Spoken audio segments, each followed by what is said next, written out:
अस्सलाम वालेकुम एवरीवन। इस वीडियो में हम डिस्कस करेंगे newborn assessment. As a nurse आप न्यूबॉर्न बेबी की किस तरह से असेसमेंट कर सकती हैं, तो ये सारा कुछ आज हम इस वीडियो में डिस्कस करेंगे। जैसे बेबी डिलीवर हुआ है उसके फ़ौरन बाद एज ए नर्स आप उसकी एबगार स्कोरिंग करेंगे। अब एबगार स्कोरिंग का क्या मतलब है? बेसिकली ये एक असेसमेंट टूल है जो बेबी डिलीवर होने के फ़ौरन बाद हम यूज़ करते हैं to detect activity, pulse, grimace, appearance and respiration of the baby. Okay, इस एबगार का अगर हम फुल फॉर्म देखें तो ए स्टैंड फॉर एक्टिविटी यानी muscle tone, P stand for pulse, G stand for grimace और reflex irritability, A stand for appearance of skin colour and R stand for respiration efforts. Okay, अब Apgar scoring का जो each value है उसका score देखें तो वो 2 होता है, 0 से 2 पॉइंट्स होता है। और टोटली हम इसका स्कोर करें तो वो टोटल मैक्सिमम 10 स्कोर होता है। ओके, तो वन बाय वन करके एबगार को डिस्कस कर रहे हैं। सबसे पहले है ए यानी एक्टिविटी, उसकी मसल की टोन की। अगर आपको उस बेबी का मसल टोन नहीं मिल रहा तो आप उसको स्कोर देंगे एज 0 पॉइंट। और उसके बाद अगर आपको उसकी आर्म्स और लेग फ्लेक्स मिल रही है, जस्ट फ्लेक्शन हो रही है लेकिन एक्सटेंशन नहीं मिल रही है आपको, तो यहाँ पर आप उसको 1 पॉइंट देंगे। देन एक्टिव है, उसका जो टोन है वो एक्टिव है, वो फ्लेक्शन भी कर रहा है और एक्सटेंशन भी कर रहा है, तो इस कंडीशन में आप उस बेबी को 2 पॉइंट्स देंगे। देन है उसकी पल्स। अब पल्स में अगर आपको कोई भी पल्स नहीं मिल रही तो उस दौरान आप उसको 0 पॉइंट देंगे, यानी 0 पल्स मिल रही है तो आप 0 पॉइंट देंगे। देन अगर आपको 100 से कम पल्स मिल रही है तो इस कंडीशन में आप उसको 1 पॉइंट देंगे। और अगर 100 से ज़्यादा पल्स आ रही है 1 मिनट में तो उस दौरान आप उसको 2 पॉइंट्स देंगे। देन है grimace, G stand for grimace या फिर रिफ्लेक्स इरिटेबिलिटी। अब रिफ्लेक्स इरिटेबिलिटी का मतलब है कि जो बच्चा है वो किसी स्टिमुलेशन के रिस्पॉन्स में कोई रिफ्लेक्स शो कर रहा है या नहीं कर रहा। तो फॉर एग्जांपल अगर जो बेबी है वो किसी भी स्टिमुलेशन के तरफ रिस्पॉन्स नहीं कर रहा, वो फ्लॉपी है, तो उसको आप स्कोर देंगे एज 0। उसके बाद सेकंड कंडीशन है, अगर वो मिनिमल रिस्पॉन्स कर रहा है आपके स्टिमुलेशन के तरफ तो उसको आप स्कोर देंगे 1 पॉइंट। देन अगर वो जो रिस्पॉन्स है वो प्रमोट कर रहा है किसी भी स्टिमुलेशन की तरफ तो उसको आप स्कोर देंगे 2 पॉइंट्स। ओके, देन है अपीयरेंस। अपीयरेंस में आप उसके स्किन के कलर को देखेंगे। अगर आपको पूरा का पूरा बेबी ब्लू और पेल मिल रहा है तो उसको आप स्कोर देंगे 0। ठीक है, इसमें सेंटर जो बॉडी है और एक्सट्रीमिटीज़ जिसमें लेग्स और आर्म्स आ जाती हैं वो भी आपको ब्लू और पेल मिल रही है तो यहाँ पर आप उसको स्कोर देंगे 0। देन आपको जो बॉडी है बेबी की वो पिंक मिल रही है, फॉर एग्जांपल उसका हेड हो गया और उसका एब्डोमेन हो गया, ट्रंक हो गया, तो वो आपको पिंक मिलेगा। लेकिन जो उसकी एक्सट्रीमिटीज़ है जिसमें आर्म्स और लेग्स आ रही हैं वो आपको ब्लू मिलेगी, जिसको हम एक्रोसाइनोसिस बोलते हैं। तो इस कंडीशन में आप उसको 1 पॉइंट का स्कोर देंगे। देन अगर आपको पूरा का पूरा बेबी पिंक मिल रहा है तो यहाँ पर आपको उसमें 2 पॉइंट्स स्कोर देना है। देन लास्ट है रेस्पिरेशन एफर्ट्स। अब रेस्पिरेशन एफर्ट्स में अगर वो किसी भी किस्म की ब्रीथिंग नहीं कर रहा, no breathing and no crying, तो इसको आप स्कोर देंगे एज 0। देन ब्रीथिंग हो रही है लेकिन स्लो है और इरेगुलर है तो उसको आप देंगे स्कोर एज 1 पॉइंट। देन है विगरस क्राई, तो इसको आप स्कोर देंगे एज 2 पॉइंट। ओके, इस तरह से आप एबगार स्कोरिंग को असेस करते हैं, चेक करते हैं। और उसके अलावा इसके स्कोर को अगर हम देखें, फॉर एग्जांपल आपने बेबी का एबगार स्कोर किया है तो उसमें आपको जो लास्ट वैल्यू मिला है वो 7 से 8 तक है, तो ये क्या है, इसमें आप उसको सपोर्टिव केयर प्रोवाइड करेंगे। देन अगर आपको इसका एबगार स्कोर मिल रहा है 4 से 6 तो ये मॉडरेट डिप्रेशन है, इसमें थोड़ा ज़्यादा आपने उसको सपोर्टिव केयर देनी है। उसके बाद अगर 4 से कम स्कोर मिल रहा है तो ये सिवियर कंडीशन है, जिसको हम एग्रेसिव रिसोसिटेशन भी बोलते हैं। तो यहाँ पर उसको इंटेंस केयर की नीड होती है उस बेबी को। ओके, तो इस तरह से आप एबगार स्कोर चेक करेंगे। एबगार स्कोर चेक करने के बाद आपके जो इनिशियल गोल्स होने चाहिए वो क्या होने चाहिए? सबसे पहले जो फर्स्ट प्रायोरिटी है वो है एयरवे।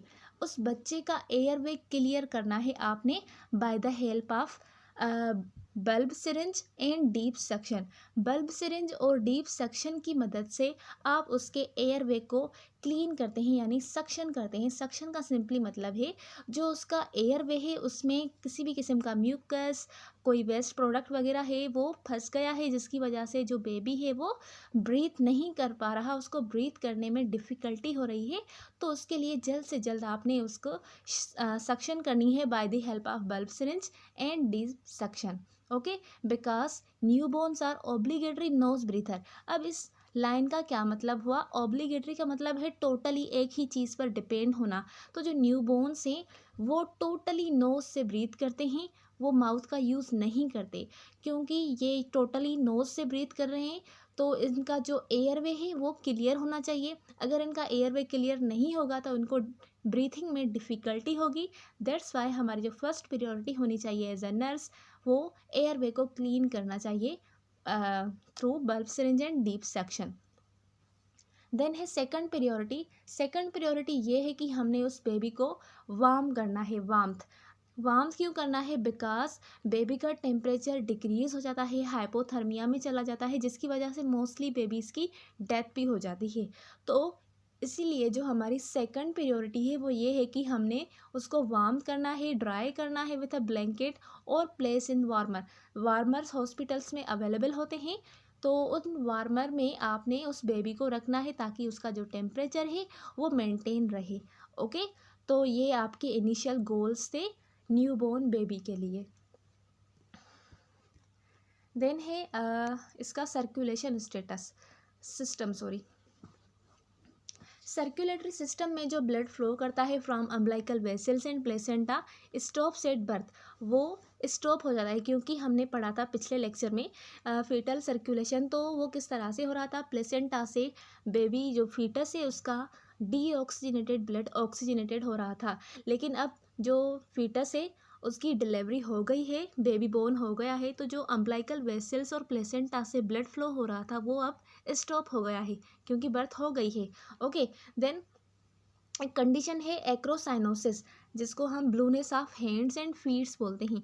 ठीक है, हैंड्स और फीट में ब्लूनेस होती है, उसको हम एक्रोसाइनोसिस बोलते हैं, और ये नॉर्मल होती है during the 21st hour of life. Because जो बेबी है उसको लंग्स और ख़ुद को ब्रीथ करने में डिफ़िकल्टी होती है, टाइम लगता है लंग्स को मेंटेन करने के लिए। और उसके अलावा जो पहले जो ब्लड फ्लो था वो प्लेसेंटा की तरफ था, लेकिन अब बेबी डिलीवर हो गया है तो उसके बाद वो जो ब्लड फ्लो है वो लंग्स की तरफ जाएगा, तो इसलिए थोड़ी बहुत डिफ़िकल्टी होगी। दैट्स वाई आपको उस बेबी में नॉर्मली हैंड्स और फीट में ब्लूनेस मिलेगी। ओके, देन उसके बाद क्या होगा? जब बेबी ब्रीथ करना स्टार्ट करेगा तो जो होल्स प्रेजेंट है उस फीटस के, उस बेबी की हार्ट में, वो क्लोज हो जाएंगे। सो क्लोजर ऑफ डक्टस आर्टरियोसिस, ठीक है, foramen oval and ductus venosus. Ductus आर्टरियोसिस का क्या मतलब है? डक्टस आर्टरियोसिस ये एक होल होता है जो पल्मोनरी आर्टरी और एओर्टा में प्रेजेंट होता है। उसके अलावा फोरामिन ओवेल ये एक होल होता है जो दो एट्रियम्स के बीच में प्रेजेंट होता है, राइट और लेफ्ट के बीच में। उसके अलावा डक्टस विनोसिस, अब ये डक्टस विनोसिस जो है ये लीवर में प्रेजेंट होता है। Then transient murmurs are normal. अब यहाँ पर जो ट्रांजिएंट मर्मर्स है वो आपको नॉर्मल मिलेंगी जब आप असेस करेंगे। ये क्यों नॉर्मल मिलेंगी? Because of these holes. ठीक है, ये होल्स हैं जिसकी वजह से जो ब्लड का फ्लो है वो ट्रब्युलेंट होता है, और इसकी वजह से आपको नॉर्मली ट्रांजिएंट मर्मर्स मिल सकती हैं। तो ये नॉर्मल बात है। ओके, देन है इसका हेड। तो हेड से पहले हम डिस्कस करते हैं बेबी के वाइटल साइन। सो वाइटल साइंस में ब्लड प्रेशर जो है इसका बीपी ये रूटीनली चेक तो नहीं किया जाता, फिर भी जो इन्फेंट्स का ब्लड प्रेशर होता है सिस्टोलिक की अगर हम बात करें तो वो 60 to 80 मिलीमीटर ऑफ मरकरी होता है, और diastolic 40 to 50 millimetre of mercury होता है। देन हार्ट रेट इनका अगर हम देखें तो मोस्टली इनका जो हार्ट रेट रेंज करता है वो 110 से 160 बीट्स पर मिनट होता है। अगर जो बेबी है वो क्राई कर रहा है तो उस दौरान उसका हार्ट रेट इंक्रीज हो सकता है अराउंड 180, और अगर वो स्लीप यानी सो रहा है तो उस दौरान उसका हार्ट रेट डिक्रीज हो सकता है around 100। Then you have to take apical pulse for 1 full minute. अब आपने उस बेबी की एपिकल पल्स को लेना है, सुनना है उसको बाय यूजिंग स्टेथोस्कोप। ओके, तो अब यहाँ पर आप किस तरह से बेबी की एपिकल पल्स को फाइंड आउट करेंगे। नॉर्मली जो एडल्ट्स होते हैं उनमें एपिकल पल्स हमें 5th इंटरकोस्टल स्पेस में मिलती हैं along the mid clavicular line. ठीक है, जो मिड क्लेविकुलर लाइन है उससे सीधा आकर आपने 5th इंटरकोस्टल स्पेस में वहाँ पर आपको एपिकल पल्स मिलती है। लेकिन जो इन्फेंट है उसको आप किस तरह से फाइंड करेंगे, वहाँ पर बेसिकली जो एपिकल पल्स आपको मिलेगी वो 4th इंटरकोस्टल स्पेस में मिलेगी। ठीक है, तो 4th इंटरकोस्टल स्पेस में आपने चेक करना है और गिनते जाना है वर्टिब्रास को, और उसके अलावा रिब्स को और इंटरकोस्टल स्पेसेस को। जब आपको 4th इंटरकोस्टल स्पेस मिले वहाँ पर आपने एपिकल पल्स को चेक करना है 1 मिनट के लिए कि वो स्मूथ है या नहीं है, एनी काइंड ऑफ एबनॉर्मलिटी तो नहीं मिल रही। ठीक है, देन है respiratory rate. Respiratory rate infants का आपको नॉर्मली 30 से 60 ब्रीथ्स पर मिनट मिलेगा। ओके, देन टेम्परेचर देखें तो टेम्परेचर एक्सिलरी में उसका 97 से 99.5 फ़ारेनहाइट या फिर 36.5 से 37.5 सेल्सियस मिलेगा। Okay, then MAP equal to number of weeks of gestation और हायर। देन रेस्पिरेटरी रेट के बारे में अगर हम बात करें तो जो ब्रीथिंग पैटर्न होता है इन्फेंट्स का वो इरेगुलर होता है, और उसके अलावा न्यूबॉर्न्स जो हैं वो एब्डोमिनल ब्रीथर्स होते हैं। एब्डोमिनल ब्रीथर का मतलब है जो न्यूबॉर्न्स है वो ब्रीथ करने के लिए अपने एब्डोमिन को यूज़ करते हैं। सो अगर आप उनका रेस्पिरेटरी रेट चेक करना चाहते हैं तो उसके लिए आपने अपने हैंड को बेबी के एब्डोमिन के ऊपर प्लेस करना है और देन उसकी ब्रीथ्स को काउंट करना है फॉर फुल मिनट। ओके, इस तरह से आप उसके रेस्पिरेटरी रेट को चेक कर सकती हैं। देन कुछ साइंस हैं रेस्पिरेटरी डिस्ट्रेस की, जो कि रेस्पिरेटरी डिस्ट्रेस मोस्ट कॉमन होता है बेबीज़ में। तो आप किस तरह से फाइंड आउट करेंगे कि इसको रेस्पिरेटरी डिस्ट्रेस है, तो उसकी जो साइंस आपको मिलेगी वो है रिट्रैक्शन, उसके अलावा नेजल फ्लेयरिंग, ठीक है, और ग्रंटिंग। ये साउंड्स हैं जब वो ब्रीथ करेगा तो उस दौरान आपको मिलेगी। तो ये 3 मोस्ट इम्पोर्टेंट साइंस हैं जो आपको इंडिकेट करेगी कि इस बेबी को रेस्पिरेटरी डिस्ट्रेस है। ओके, देन है जनरल कैरेक्टरिस्टिक्स। अब उस इन्फेंट की जनरल कैरेक्टरिस्टिक्स में आपने length, weight, head and chest circumference को चेक करना होता है। तो सबसे पहले है इसकी लेंथ। अब जो एक्सपेक्टेड लेंथ होती है न्यूबॉर्न्स की सेंटीमीटर में वो 44 से 55 सेंटीमीटर होती है, और इंचेस में अगर हम देखें तो 17 से 22 इंचेस होती है। देन न्यूबॉर्न्स का अगर हम वेट देखें तो ग्राम्स में 2500 से लेकर 4000 ग्राम्स तक होता है, और पाउंड्स में देखें तो 5 पाउंड्स 8 आउंसेस से 8 पाउंड 14 आउंसेस तक हो सकता है उनका वेट। देन है head and chest circumference. Head circumference centimetre में आपको 32 से 39 तक नॉर्मल मिलेगी सेंटीमीटर, और इंचेस में 14 से 15 सेंटीमीटर। और जो हेड सरकमफ्रांस है वो आपने आईब्रोज के ऊपर मेजरिंग टेप रख कर मेजर करना है। देन है चेस्ट। चेस्ट सरकमफ्रांसिस में आपको सेंटीमीटर में 30 से 36 सेंटीमीटर तक नॉर्मल मिलेगी, और इंचेस में 12 to 14 इंचेस। अब यहाँ पर आपने जब चेस्ट सरकमफ्रांसिस मेजर कर रहे हैं तो इसमें भी आपने ये ध्यान रखना है कि जब आप मेजर कर रहे हैं तो मेजरिंग टेप निप्पल लाइन से अबव होनी चाहिए। ओके, तो ये कुछ जनरल कैरेक्टरिस्टिक्स थी। उसके बाद है बेबी टेम्परेचर डिक्रीज और हीट लॉस। अब जो बेबी का जब वो डिलीवर होता है उसके बाद उसका टेम्परेचर डिक्रीज़ हो जाता है। ठीक है, डिक्रीज़ क्यों होता है, उसके कुछ काजेज़ हैं। सबसे पहले जो उसका काज है वो ये है कि इवापोरेशन। इवापोरेशन क्या है? सिंपली यहाँ पर मॉइस्चर होता है फ्रॉम स्किन एंड लंग्स, जिसकी वजह से जो बेबी का हीट है, बेबी की हीट है वो रिलीज़ होती है इन्वायरमेंट में, जिसकी वजह से वो हाइपोथर्मिया में जाता है। देन सेकंड काज है इसका कन्वेक्शन। कन्वेक्शन में जो बॉडी की हीट है वो कूलर एयर की तरफ ट्रांसफ़र होती है, जिसको हम कन्वेक्शन बोलते हैं। इस कंडीशन में भी बेबी का जो टेम्परेचर है वो डिक्रीज़ होता है। देन है कंडक्शन। कंडक्शन में जो बॉडी है बेबी की वो हम कूलर सरफेस से कांटेक्ट में रखते हैं, तो उस दौरान जो बेबी की हीट है वो कूलर सरफेस की तरफ ट्रांसफ़र होती है, और इस कंडीशन में भी बेबी का टेम्परेचर डिक्रीज़ होता है। और लास्ट है रेडिएशन। रेडिएशन में जो बॉडी की हीट है वो डायरेक्टली जो उसके नियर बाय कूलर ऑब्जेक्ट्स हैं उसकी तरफ ट्रांसफ़र होती है। फॉर एग्जांपल उसके पास एयर कूलर लगा है या फिर एसी लगी हुई है, तो जो बेबी है उसकी हीट उस तरफ चली जाएगी डायरेक्टली, जिसको हम रेडिएशन बोलते हैं।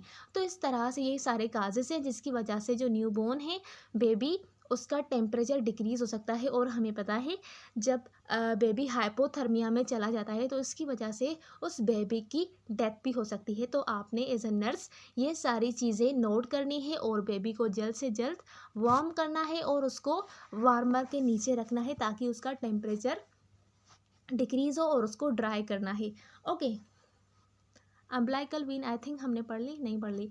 तो अम्बलाइकल कार्ड जो है should have 2 arteries and 1 vein. आपने अम्बलाइकल कार्ड को देखना है, उसमें 2 आर्टरीज होनी चाहिए और 1 वीन होनी चाहिए, और उसके अलावा जो अम्बलाइकल कार्ड है वो ड्राई होना चाहिए, और उसके अलावा उसमें कोई ऑर्डर या फिर ड्रेनेज नहीं होनी चाहिए। ठीक है, सही से आपने उसको क्लिप करना है। और अगर आपको याद नहीं हो रही तो अम्बलाइकल कार्ड के लिए आप एक स्माइली फेस को याद कर सकते हैं। Smiley face like this. ये आपको स्माइली फेस लग रहा है जिसमें 2 ए का मतलब है 2 आर्टरीज हैं, और 1 वी का मतलब है 1 वीन है। ओके, यहाँ पर भी क्लियर है। स्माइली फेस, 2 आर्टरीज है ऊपर और नीचे 1 वीन है। तो ये आपने असेस करना है as a nurse. Okay, then last है इसका हेड।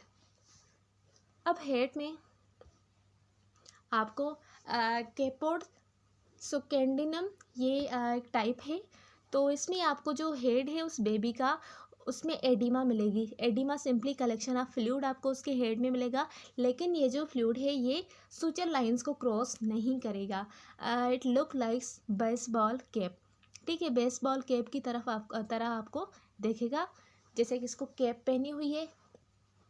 देन सेकंड कंडीशन है सिफेलोहेमाटोमा। सिफेलोहेमाटोमा बर्थ ट्रामा होता है, जिसकी वजह से क्या होता है, उस बेबी के हेड में ब्लड की कलेक्शन होती है, लेकिन ये क्रॉस नहीं करता सूचर लाइंस को। आपको दिख रहा है कि जो उसकी सूचर लाइन है उससे ये क्रॉस कर गया है, यानी बाहर की तरफ निकल आया है। लेकिन जो ऊपर कैपोड स्कैंडिनियम था, इसमें जो एडिमा हुई थी उसने क्रॉस नहीं किया था सूचर लाइंस को।